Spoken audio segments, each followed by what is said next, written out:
Whitsun by Sylvia Plath. This is not what I meant. Stucco arches, the banked rocks, sunning in rows. Bald eyes or petrified eggs. Grown-ups coffined in stockings and jackets, lard pale, sipping the thin air like medicine. The stopped horse on his chromium pole stares through us. His hooves chew the breeze. Your shirt of crisp linen bloats like a spinnaker. Hat brims deflect their watery dazzle. The people idle as if in hospital. I can smell the salt all right. At our feet, the weed-mustached sea exhibits its glaucous silks, bowing and truckling like an old-school oriental. You're no happier than I, bet. A policeman points out a vacant cliff, green as a pool table, where cabbage butterflies peel off to sea, as gulls do. And we picnic in the death stench of a hawthorn. The waves pulse and pulse and pulse like hearts, beached under the spumy blues. We lie, seasick and fever dry.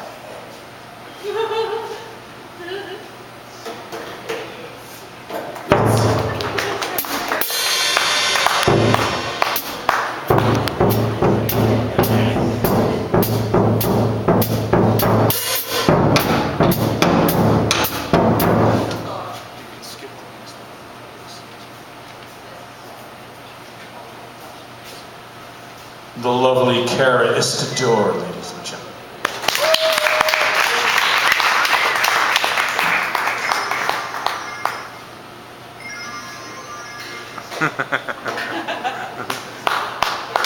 The new song by W.S. Merwin.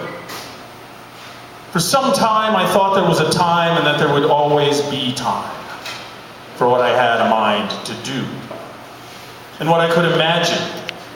Going back to and finding it as I had found it the first time, but by this time, I do not know what I thought when I thought back then.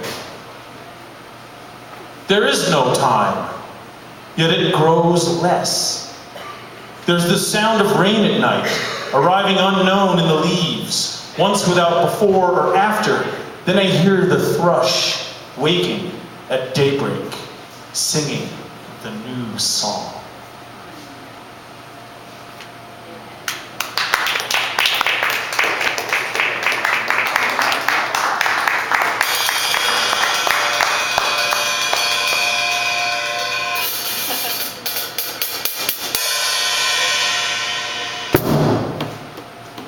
The Old and the New by Irving Rosenthal. The objects of our love and hate change frequently, or periodically, or never, but are unstable, while the modes and ratios of our inner lives remain fixed. You who have known suffering will always know it. If your grooming had to be perfect when you were 5 years old in order for your presence to be grudgingly acknowledged by a father who wouldn't speak to you if a lock of hair tumbled onto your forehead, then you may live like a sloth. In such personal disorder, it has to be smelled to be believed. But your sentences will shine like skin. The fact that we have hatred levels to maintain doesn't make a concrete peeve or hate any less authentic. The world is big enough to fill up with our quota with objects well worth hating. Nor question your fears. If you are afraid of everything, the simple reason is that all the things you come across hurt you. You seek them out, but that's immaterial. If we live, we must eat, and deal with others to get what they give out. And so we cannot indulge personal rancors too openly, but we can divert them by brains to the good use of art. Let hate go up in the flames of beauty, or encrust it with beauty, and the hated one will clasp it to his bosom, heedless. Every artist wants the world to fall for his shit and keep his turds in a glass case like amethyst geodes. For whole cities to swoon, and they know not why, in the high perfume of a fart.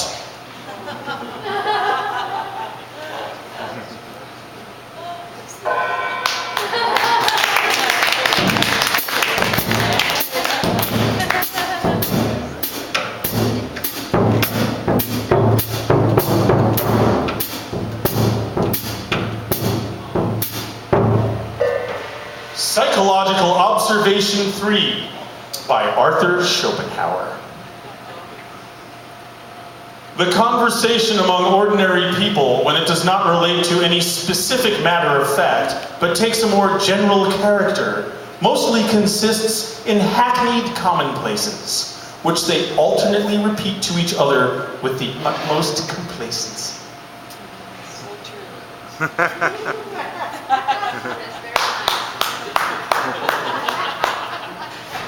Anarchy Dude by Anonymous.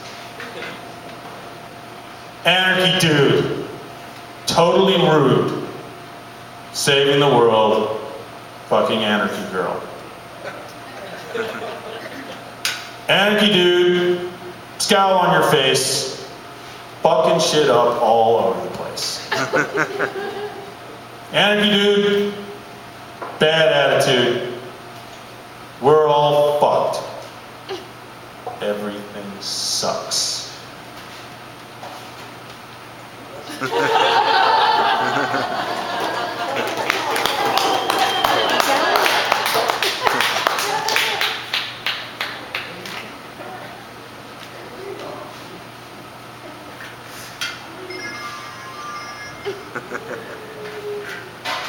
Medicine Cabinet by Franz Wright.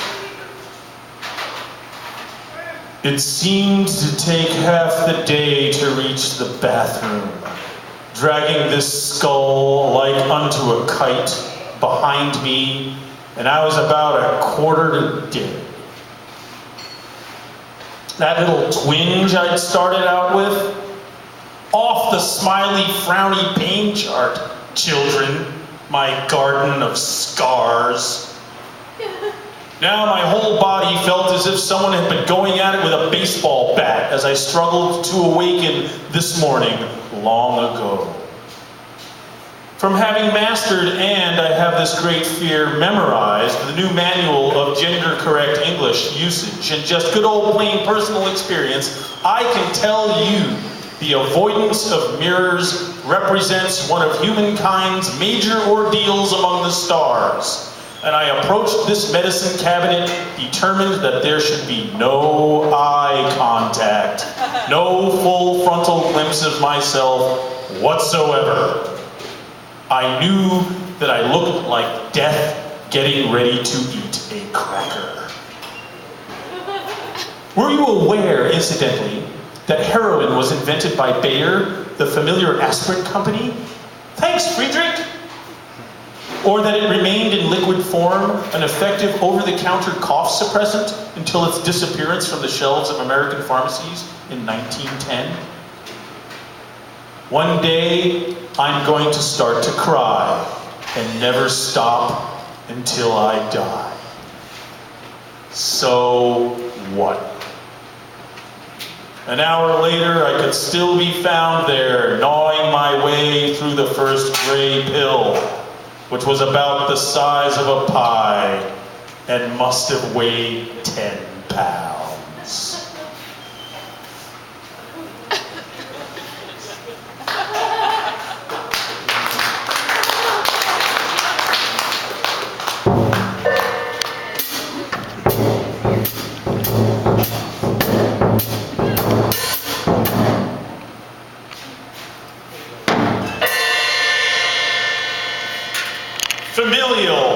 Jacques Prévert. The mother does knitting, the son fights the war. She finds this quite natural, the mother. And the father, what does he do, the father? He does business. His wife does knitting, his son the war, he business. He finds this quite natural, the father. And the son. What does the son find? The son. He finds absolutely nothing, the son. His mother does knitting, the father business, he war. When he finishes the war, he'll go into business with his father. The war continues, the mother continues. She knits. The father continues, he does business. The son is killed. He continues no more. The father and the mother go to the graveyard. They find this quite natural, the father and the mother. Life continues. Life with knitting, war, business. Business, war, knitting, war, business, business, business. Life with the graveyard.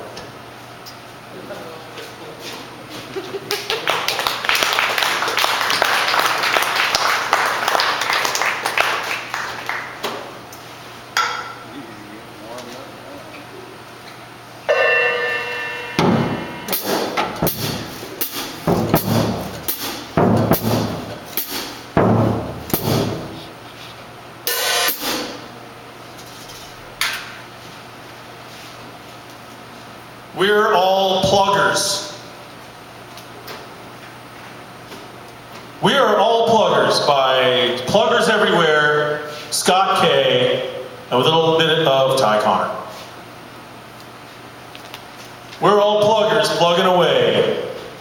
We eat lots of greasy garbage and get fatter every day. And may the good Lord and God bless the US of A. Me? I'm a big fat hippopotamus with glasses, married to a bear in a dress, and our 2 kids are a rooster and a chicken, and our neighbor is a big fat rhinoceros. I'm a plugger. You know you're a plugger if you're a huge chicken in a flower dress, and your kid is a rabbit on a tricycle. You're pluggers. You're a plugger if you're a big fat bear in overalls, and your wife's a skinny rabbit, and your kid's a skinny dog. You're pluggers. You know you're a plugger if you're an overweight dog wearing glasses and a plaid shirt and having a huge ass. If you're a big fat dog married to a big fat chicken with glasses and you sit around on your fat asses watching TV and eating shitty food, you're pluggers! You're a rhinoceros with a big mailbox and you drive a shitty pickup and your wife's a big fat chicken. Pluggers! You're 2 big overweight cats in pullover sweaters and golf hats and your car's too small, it's a piece of shit, you don't play golf, you're pluggers! Use a frozen pizza for a bicycle wheel. Pluggers! Brush your teeth with a beaver tail. Pluggers! Use a banana for a cell phone. Pluggers! Use a cardboard box for a TV. Wear regular clothes for fancy clothes. Getting an F is like getting an A. You're pluggers! Drive-through food is like sit-down food. Singing to yourself is like owning a Walkman. Standing in the sprinkler is like swimming. You're pluggers! Instead of toilet paper, use a towel.